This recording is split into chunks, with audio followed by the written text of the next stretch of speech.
Hi folks, welcome back to Dice Tavern. Darrington Press has just on Daggerheart.com released some more content, especially 2 more classes and also some communities and ancestries. And I wanted to give you guys a quick look over them and talk about what they are and so on and what they do, so you can sort of get an idea of what kind of content is coming for Daggerheart. If you have not, I encourage you to go to Daggerheart.com and click on the void to download this yourself. You can read more closely through what they're doing and also playtest them to help out Darrington Press to make even a better product for Daggerheart. So let's dig in. On this page we can of course see all the new classes and all the new features that is coming. Let's first dig into the Brawler class. The Brawler, which was earlier named the Fighter, I believe, was thankfully changed. I mean, Brawler gives more the idea of what kind of class this is. The Brawler is a hand-to-hand combatist or combatant, hand-to-hand combatant that uses their fist and the movement to create more damage. We can see their hope ability is spending, of course, like all hope abilities, spending free hope to give an enemy, force them to pay a stress, and then force an enemy to pay a stress, and give them a temporary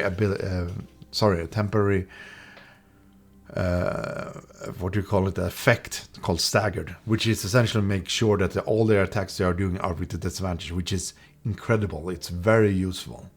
And also for this melee class we have I am your weapon, which is essentially if you don't have any weapons or have any equipped weapons, your evasion is +1 and your unarmed strikes are using a trait of your choice, which is very powerful, and also deal D10 +6 physical damage. That is insanely much. That makes it essentially one of the most damage dealing classes that is in Daggerheart.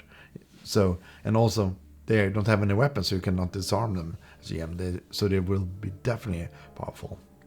And also you can see here on combo strikes, let me zoom out a little bit, what makes them very interesting. Combo strikes works essentially like furry blows.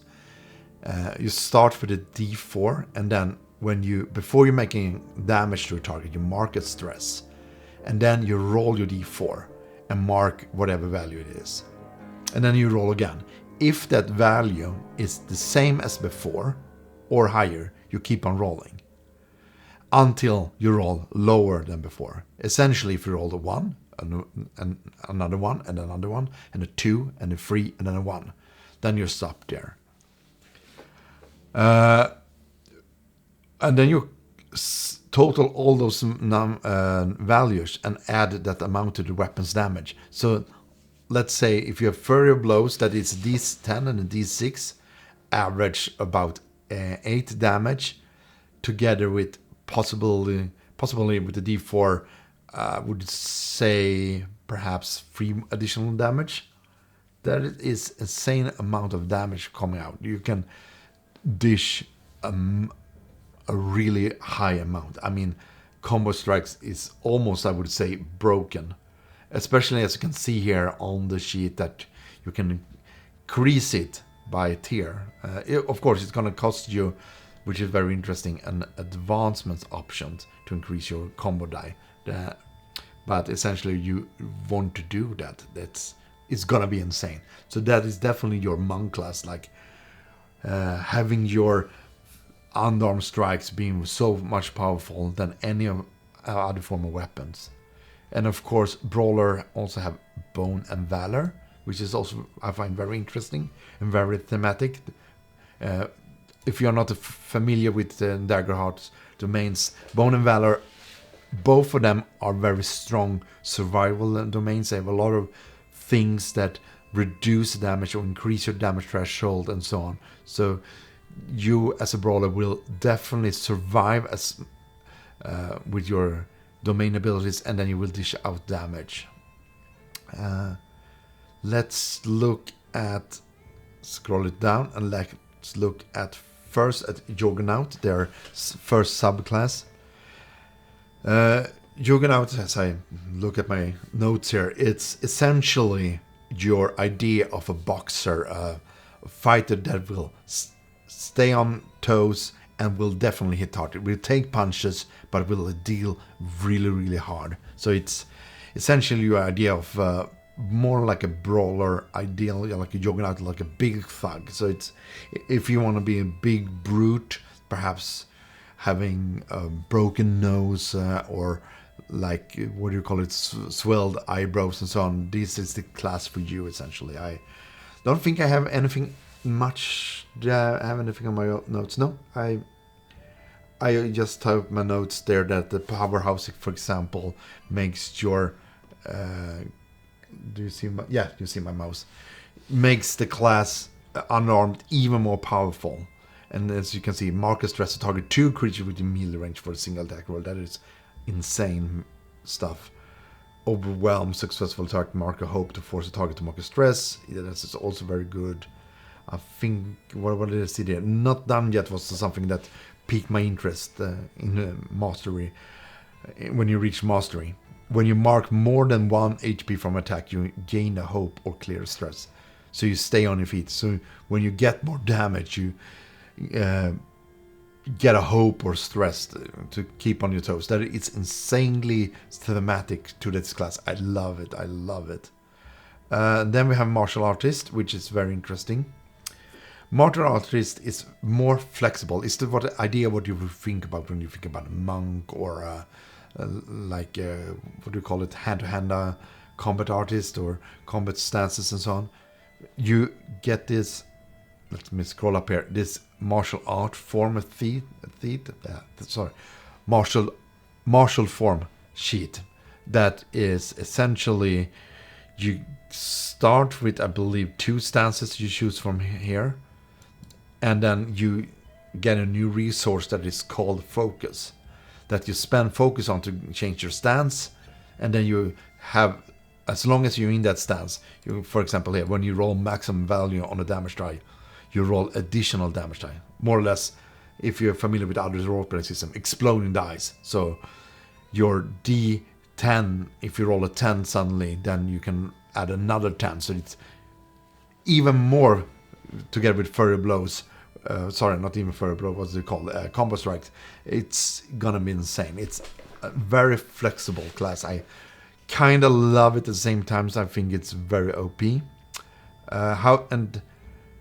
Again, it's also said here, when you are in a stance, it costs a focus to change your stance, and also lasts until you mark last HP, take severe damage, or the scene ends, or you switch to another stance. So it essentially gives you which stance do I want to give myself more buff or perhaps more defensive abilities. I noticing as well here, for example, when you target by attack, you spend 2 focus, which means you spend perhaps 1 focus to get in deflecting and 2 focus to do this ability, to gain bonus to your evasion equal to your armor score against the attack, which is very interesting.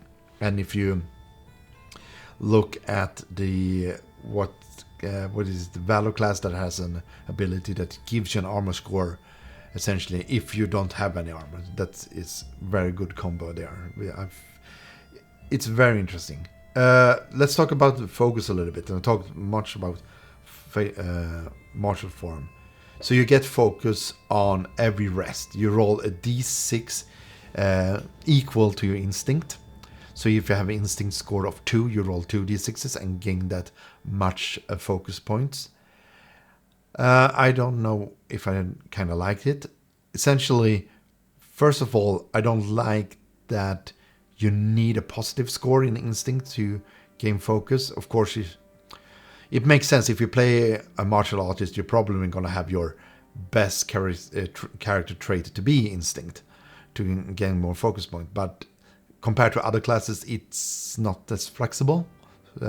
So you can still play a spellcaster with -1 and still succeed on your spells. Here it's essentially you cannot use your class. So I kind of don't like it, but at the same time they also have very potential to give you a lot of focus points, so you can dish out and do a lot of things. Because of course we already just talked about changing stances, but as you can say here, when you reach specialization, you can spend a focus to make an advanced attack have a disadvantage, or focus to make an attack roll against using instinct against an adversary close range. So you can even send out the Spirit Blast like Kayugen in Street Fighter. So that is really cool. So that is a resource that you're probably going to use a lot. At the same time, if you're out of focus, it's still usable. But yeah, I don't know if I kind of like the randomization of focus or not.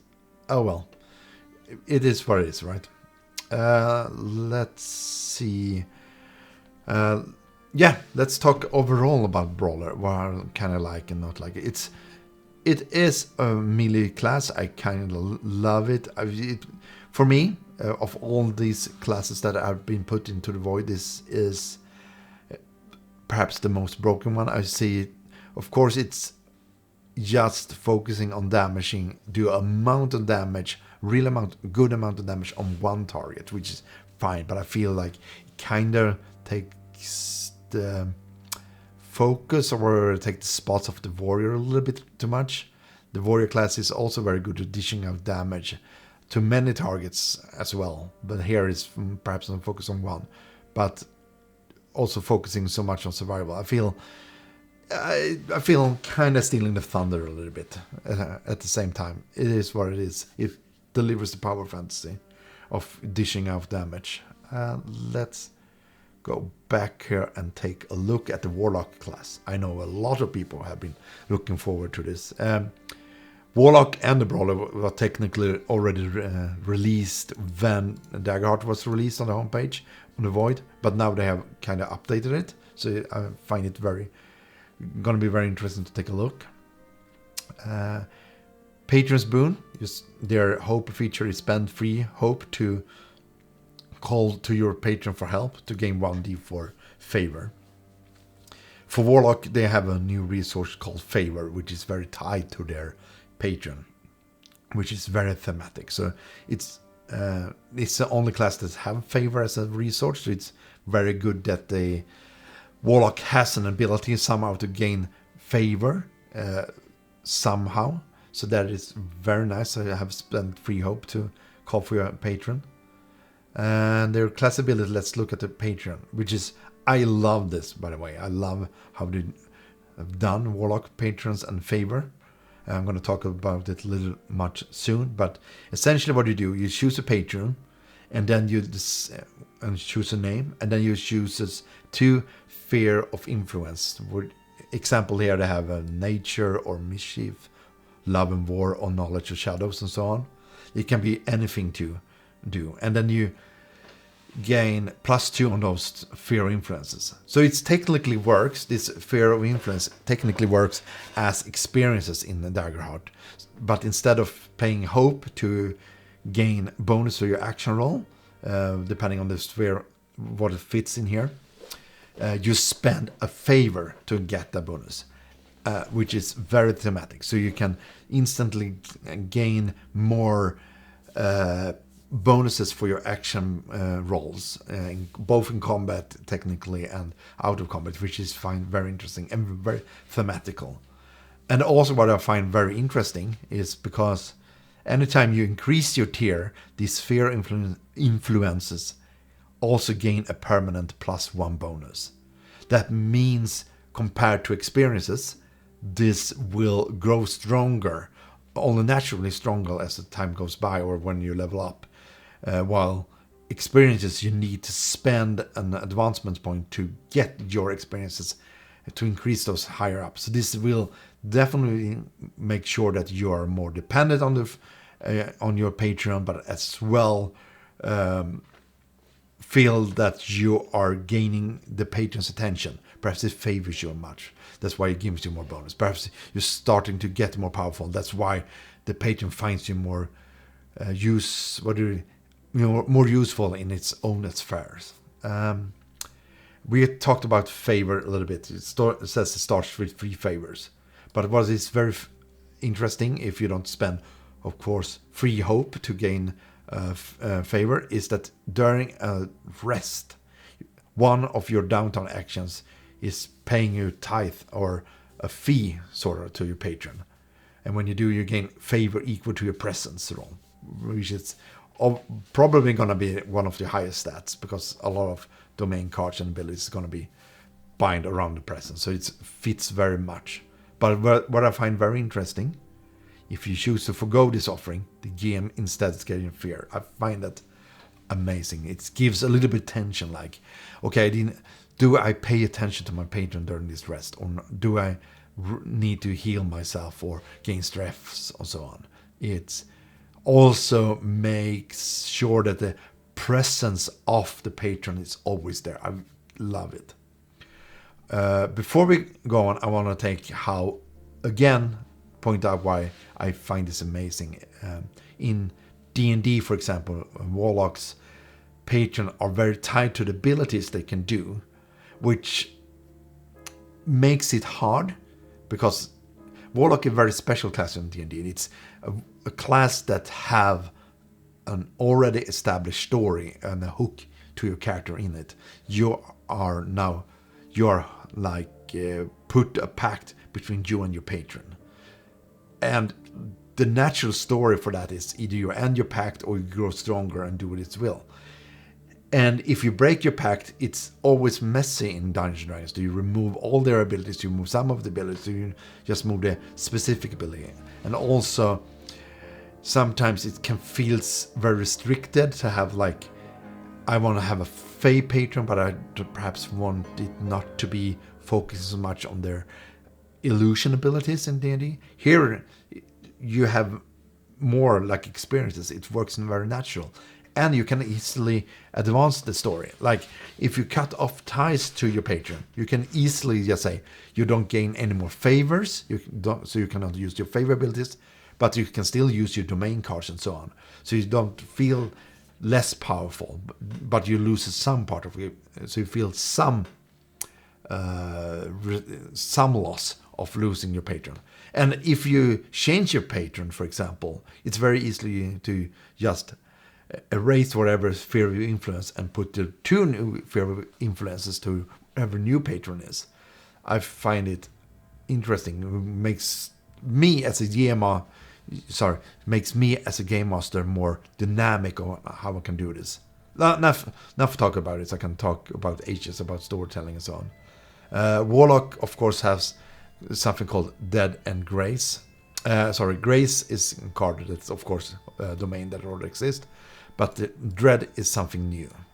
Dread cards, let me scroll down here, is essentially the ideal of Warlock abilities. Like, their version of Eldritch Blast here is Blighted Strike. Let me double check the cameras is working. Yes. And also abilities that is very dark and twisted, like you speak directly into the ears of the creature you see to torment them with your words, to force them to mark a stress and become vulnerable. That is very cool, as well as other abilities. What did I find terrifying? It's not interesting. Oh, Shared Trauma is also very interesting, that once per rest you can distribute any marked hit points between 2 willing targets you can touch, which is very cool mechanic to heal, very thematic for Warlock. I find it very, very cool. And I also saw things like Dark Army to call upon a group of fiends. I also find it interesting. I find it this dark flavor fitting Warlocks very much to these spells. I find it also very cool. They have a lot of abilities here. So let's take Blighted Strikes, for example. The damage is a d6, which is not much, but if you success with fear, it's a d10 magical damage instead. So it have a lot of mechanics around. If you rolled succeed with fear, you gain additional bonus, which I also find very interesting. Then suddenly you feel as a warlock like you want to roll with fear, because then you get the most impact. Or if you lessen the impact, like if I roll with attack with fear, at least I get additional effects before the GM gets the spotlight. I find it very cool. Their two subclasses is Pact of the Endless. It's their, what should I call it? The power fantasy of being a sorcerer, a little bit a patron. So you can transform yourself to Visage, which is fine. I don't find it so much fun. I mean, when you transform, you can spend a favor instead of an armor slot, or advantage on intimidate targets. It's fine. It's okay. I don't know. I don't like that so much. Deadly Divination. When you make a successful attack, you can spend a favor to give your evasion +1 bonus until the next time the attack succeeds against you. So that is very cool as well. They have a lot of this is about spending favors, of course, to do stuff. So here it's about draining. I would say Pact of the Endless is a little bit of a support class. Essentially, you control the battlefield a little bit and force the enemies to must make a stress, or if they are drained, they attack rolls now with a D12 instead of a D20, which is awful as a GM master. That is very, very awful, but also very cool. Let's look at the Pact of the Wrathful. That is essentially their Hexblade class. You use your favor to empower your primary weapons to deal more damage, or re-roll a failed attack. Do we have anything else that pops up in my mind? Not really. It's fine. It essentially makes the Warlock not to be more... Yes, a Hexblade. So it's not a spellcaster so much. It's now more a combat fighter, which I find very interesting. As a first look at the Warlock, I love it. I find it very, very thematically working, and I also find it fits very neatly into the dynamic of Daggerheart classes between all the classes. It feels a little bit of spot compared to a Brawler that I feel kind of takes the warrior spot a little bit. Here I feel like it has its own unique niche that works. So I find it very, very good. Let's look at another class. Let's look at the Assassin class. The Assassins as well, I've heard that people kind of wanted a rogue class that is not focusing so much on charisma and magical stuff. So I think this kind of fits the niche. Their hope ability, let's look at that. Grim Resolve, spend free hope to clear 2 stress. Fine, I guess. Ambush is their backstab, or sorry, sneak attack. When you move into melee and make a successful weapon attack, you mark a stress to force the target to make a reaction roll with a difficulty equal to 10 to your level. On a failure, increase the damage of your attack by a number of d6 equal to your tier. I find this perhaps... when I first look at it, and now I see another flaw. When you move into melee and make a successful attack. So you can only move into melee and do that. You cannot be in a melee. That is... This is so weird for me. Compared to the Rogues class that have the sneak attack, that if you are cloaked or have an ally next to you, you get your sneak attack for free. Here you need to also pay a stress to do sneak attack, and also slows the combat a little bit down because the target also needs to make a reaction roll.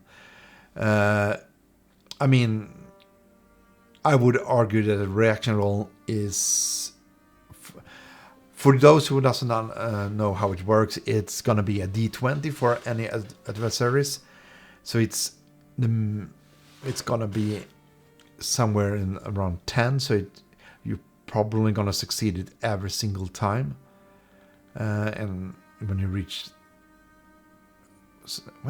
level 10, then you're gonna succeed ambush every single time. So you have 20. Yeah, that's gonna be very interesting. I guess you can use fear to perhaps use an expertise of the enemies to perhaps give a little bit higher reaction. I don't know. I don't know. Ambush for me is a little bit fiddly. It costs, but at the same time it's powerful. It would be powerful if it would perhaps works a little bit better for me if you're in melee. You don't necessarily need to move into melee. Well, technically you can, because there is no attack opportunity. You can always move in and out from melee. But it's a little bit fiddly to make this work. I think this is one of the reason why it's in the void, right? So it needs to be play tested.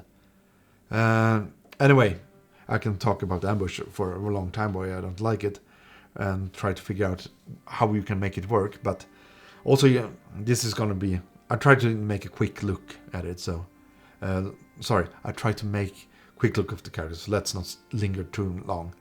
Get in and get out. You spend a hope and ask the GM for a quick and or inconspicuous way to get in and out of building, a structure you can see. The next roll you make, capitalize of this information has advantage. It's very situational. I mean, getting out of a building is, of course... I'm trying to replay all my sessions, last 10 sessions I play. No, it doesn't happen. Getting in, of course, it's always good to have that. I don't know. I think it's very situational class feature. For an assassin... No, I would rather see abilities for an assassin, like what is the weak point? I spend a hope, can I know the damage thresholds and so on. That kind of information would be more suitable for an assassin. Like, I can study my target and know how to strike. I know what I need to do to plan ahead to make the most impact.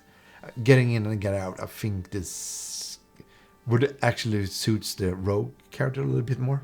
I don't like it. Let's scroll. Oh, sorry. Let's first discuss their domain decks. Is going to be Midnight and Blade. So Midnight, of course, shares with the Rogue class, which is very roguish. You have pick locks, you have show calls, you have things that feels very natural for assassin. Compared to Rogue that has Grace, that a little bit charming. Here we have Blades, which is essentially a high damage dealing domain, causing a lot of damage. So it fits the class very much, dishing out damage. The two subclasses are Executioner's Guild and Poisoner's Guild. Executioner's Guild is exactly what you think about when you think about Assassin. First strike. The first successful strike you make during a scene deals double damage. That is insane. So if you already pump in to do a lot of damage dice, you do double damage. That's insane. Together with specialization in Death Strike. When you deal severe damage into a creature, they must mark an extra hit point. Doing 4 hit points in Daggerheart is essentially one-shotting a lot of them. That is insane. That is really, really powerful. And also here we can see your ambush feature uses D8 before instead of D6, which makes it a little bit better. It works the class a little bit better. I still doesn't like the ambush. Scorpion's Poise. You gain +2 bonus to your evasion against any attacks made by the creature you most recently dealt damage to, which is very fine.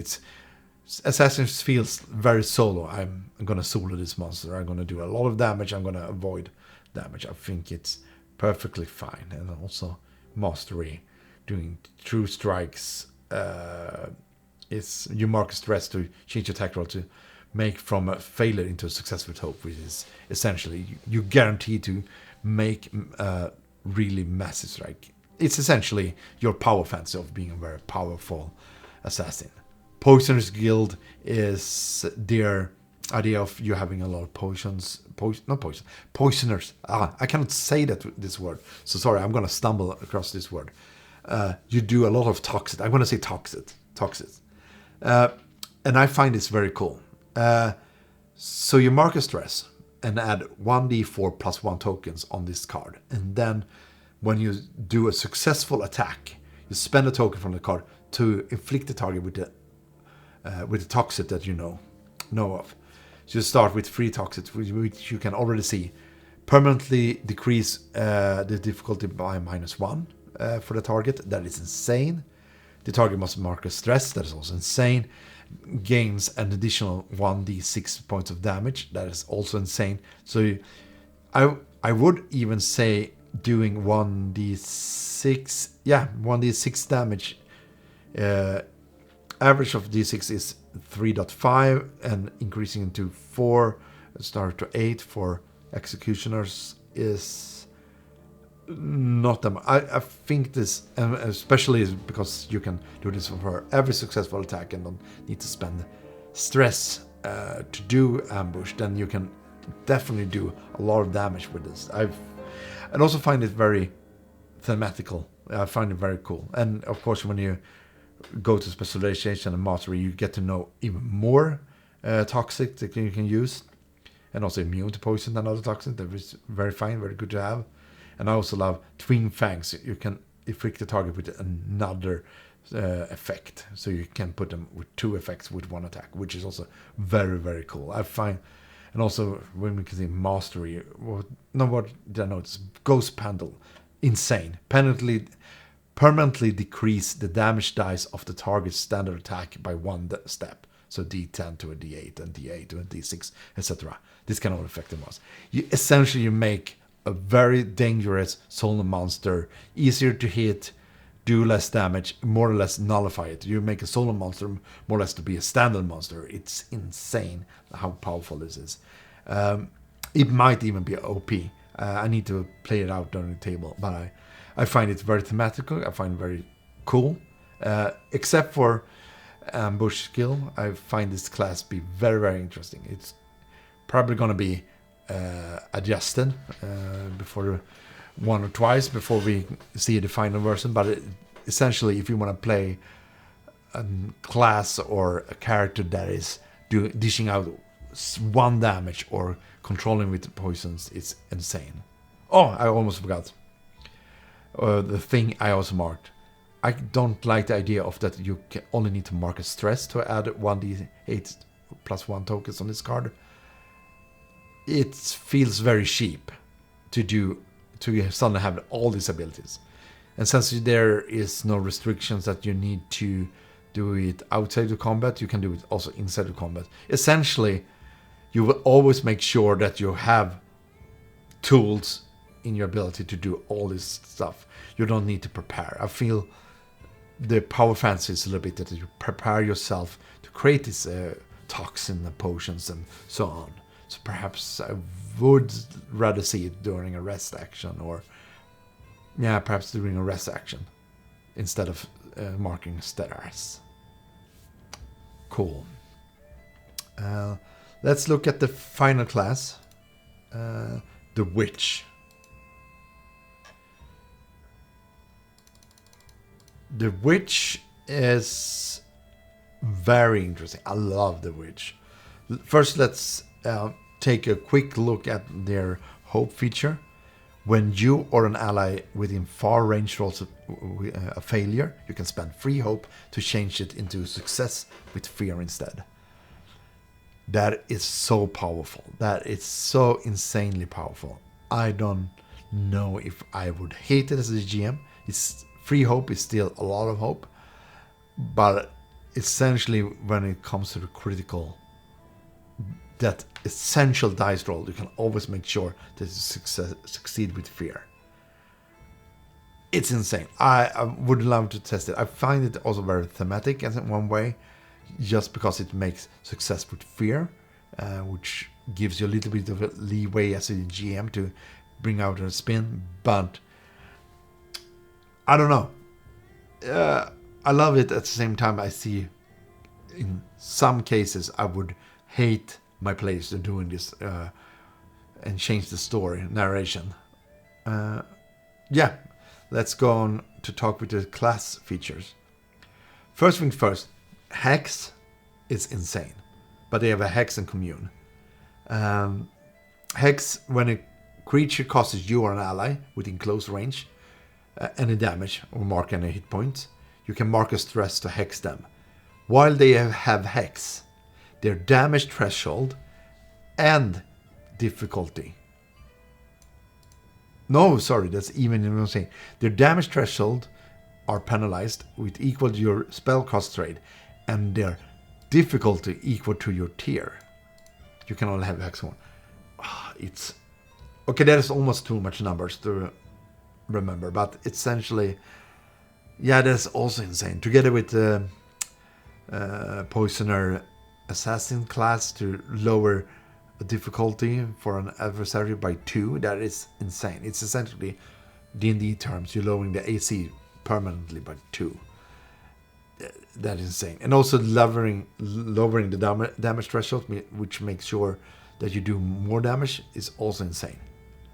I think it's very cool. I don't think it's that broken. I would rather see less math, perhaps.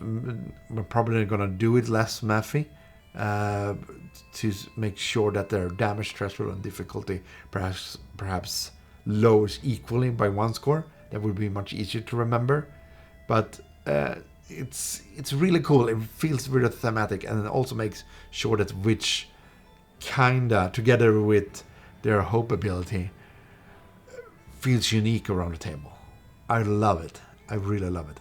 And then we have Commune. During a long rest, you can commune with an entity, an ancestry, deity, spirit aspect of nature. Ask them a question and roll 4d6. If any of those dice have matching values, reference the chart below for the effect. If there are multiple matches, you get more than one effect. That is essentially, I don't remember seeing that you can ask a god or have any domain that do that you can sort of get an answer from the GM or a hint. This is really cool because now we can use a long rest to get hints of where you need to be going and what you need to be doing. And I also find it very visual as a witch to bring up your dice and throw it down in front of you, almost like you're throwing bones in front of you and trying to read. And I also love, let me see if I can zoom it in even more, that it's open up to suggestion. It doesn't necessarily spills out the answer. I think number 6, of course, you witness a relevant scene play out, but you as a GM can always play it around to be a little bit vague, but still hint and give hints and so on. For example, if a witch would commune and say, what kind of enemies would we face, and roll 4d6. And then I can say, you taste of burned flesh. And you see a vision of flames and fire burning out. That gives an indication that they will meet perhaps a devil or Balrog or something. I think it's very cool to give like the small hints and small nudge, and also give the witches like, what do you call it? Using a crystal ball to almost look into the future and get an idea or an answer. I love this commune. I love it. I think it's fantastic. Again, I'm very much sucker of everything that increase the damage. Increase the role-playing aspects. Oh, sorry. Again, forgot to say.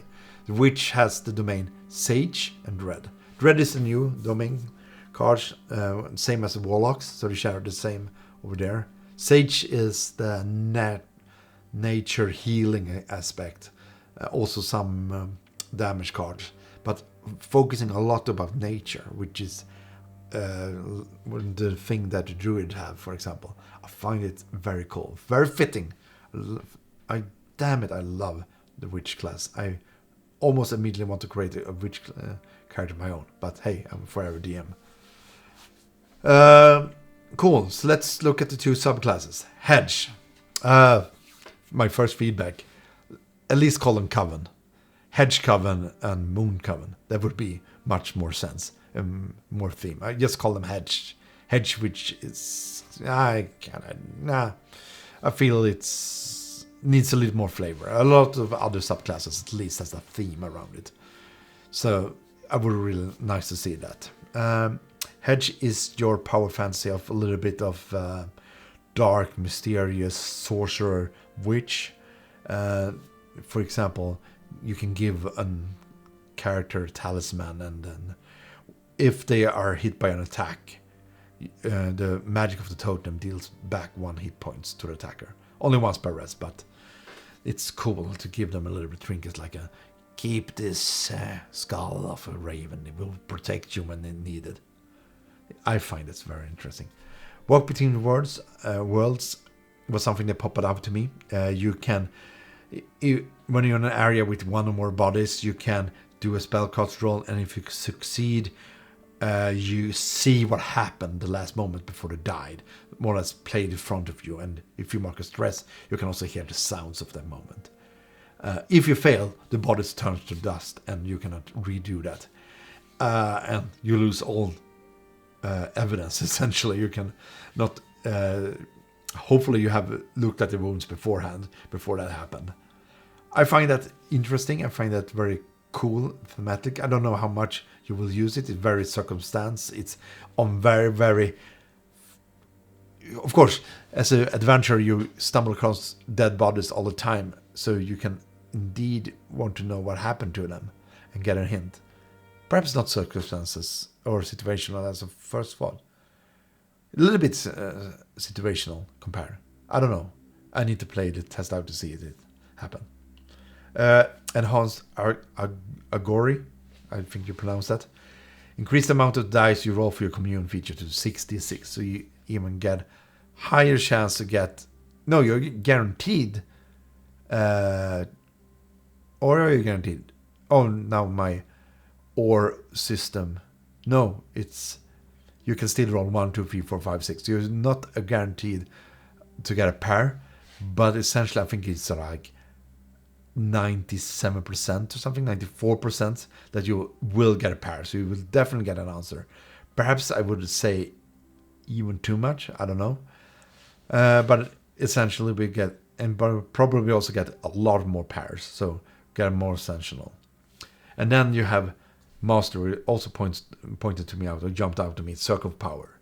Essentially how it works is that you're once per rest mark a circle, and while you're in that circle you're getting following bonuses: +4 bonus to your damage threshold, +2 bonus on your attack rolls, +1 bonus to your evasion. And the amount of time you can use this is depending on your spell cost trait. You put same amount of tokens on as your spell cost on that card, and each time you make an action or are hit with an attack, you remove a token, and when they're out of tokens the effect ends essentially. So around mastery I would expect someone perhaps have around 5 in spellcast traits. Is that make sense? Yeah, 5, which means 5, which means 5 tokens, which means first of all, the thing I kind of hate with this is that if you do an action roll, you need to remove a token, which encourage you to not do any actions, which is essentially what you want to do. You want to create this powerful powerful circle and do a lot of stuff. I understand what it's going for, that it will have a limited uses, but it feels like you're punishing the players of doing actions, especially since giving a bonus to evasion and damage threshold makes you a better tank, so you kind of just want to sit there and not do anything and just be attacked upon. I find this wording to be a little bit wrong. Of course, this is a playtest and so on, so probably going to be changed, but I would rather see it like if your action roll fails or roll with fear, remove a token. Essentially, encourage you to do at least some stuff. Let's look at the moon. A moon is your idea which of more powerful sorcerer and connection with the moon, essentially. Because when you are moonlight, you have +1 to your spell cast rolls, which is good. It's fine. It's decent. When a character within far range that you have cursed with your hex fails an attack roll, they must mark a stress, which is also insanely powerful, which makes sure that you are more. This idea of a witch that puts curses and more powerful. So if the first one is more idea of I'm a witch, I do this weird looking things. Here is more, no, I'm a strong sorceress, powerful magical wielder. Also you have the glamour that essentially is what you call themselves. I wrote the note, let me look at the notes. Essentially it's the domain of uncanny disguise, essentially. But uncanny disguise has a time limit, sorta. Here it's you can have this glamour and change your appearance until the next rest, or you take damage. So essentially very good. And also just cost mark 1 stress. You can always change back if you take damage or so on. So it's good. And while you have this appearance, at least if you enhance your own appearance, you gain advantage on your perception rolls, which is very good. And of course you can take form of any creature on your size, so you can easily sneak in and get past. And I would argue that glamour also changes your voice. So essentially you can turn yourself into another person, which is very witchery. And then you have Luna phases, which I'm gonna also take a moment to talk about, because here you change communing. Instead of asking you questions like what is going on, you can roll your commune dice to alter your form in some way, which is very thematically. And depending on the dice you roll, you get this one of these 3. You can, if you have multiple matches, you can choose one, and you've got none, you choose a different downtime action. But you choose one of these 3 options, which you gain one of these 3 options, which is +1 bonus to evasion, +2 bonus to on all damage rolls, and spend a hope to reduce a minor damage to none. Essentially saving your armor slots for other stuff. I think it's cool. I think it's fine. The thing is, those abilities are very random.